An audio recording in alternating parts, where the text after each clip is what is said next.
All right, we're back. I want to talk about the energy in waves. So there's a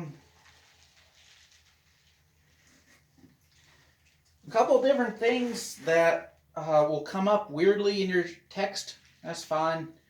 I'm just going to focus on this part on what does the energy in electromagnetic waves look like. Where does it come from? How does it look? And so for simplicity, I'm going to draw two-dimensional pictures. You can assume, all right, if this is the electric field size, and this is position, and it looks like that. So, there's some stuff going on.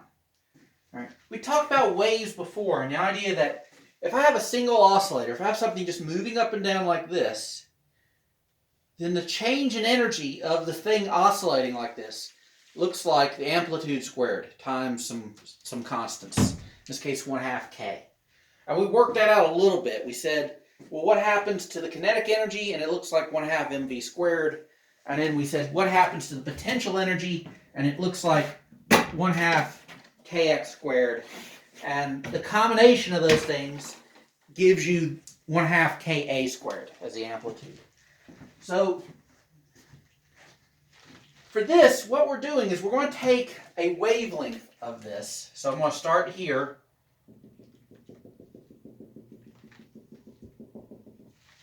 And whatever the energy looks like, it's going to be some function of the amplitude. And it's got to be, this electric field.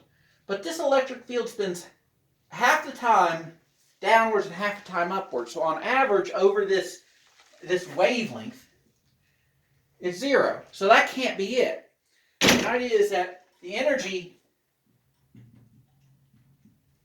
has to be some integral of E squared, which is a function of time, times some constants. And so it ends up being, all right, so this is similar, not, right, because it's within a constant. This energy looks like 1/2 epsilon naught E squared. And it's not the energy, it's the energy per volume. It's the energy density. And so this thing has a name in letters. It's not mu, it is actually the letter U. And we can put a subscript in, it is E.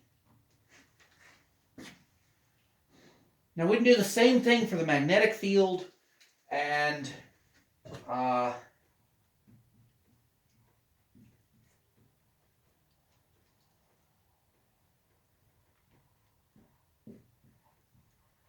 it ends up looking like that.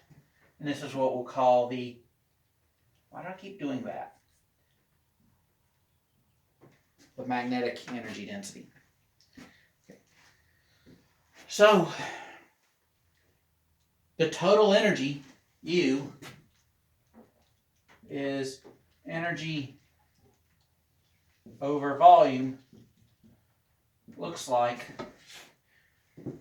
1/2 epsilon naught E squared plus B squared over U naught. And all those epsilons and mu's are just to make the units work out correctly.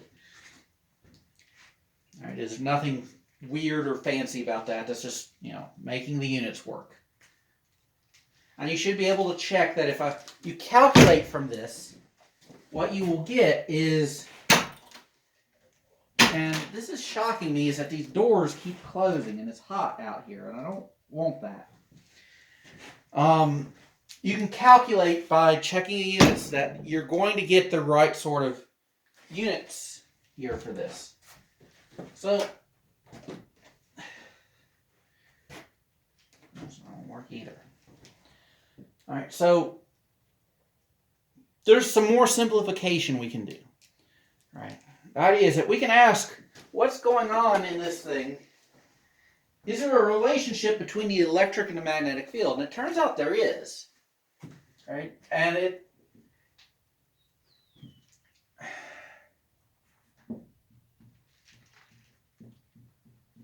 if you're in vacuum, if you're not in a material, and for most of the time we can pretend that's true, then these things are going to be in phase. Every time the electric field's zero, the magnetic field's zero. Then we can relate them directly. We can say the electric field is speed of light times the magnetic field. You can check it, your units work out there. Works okay.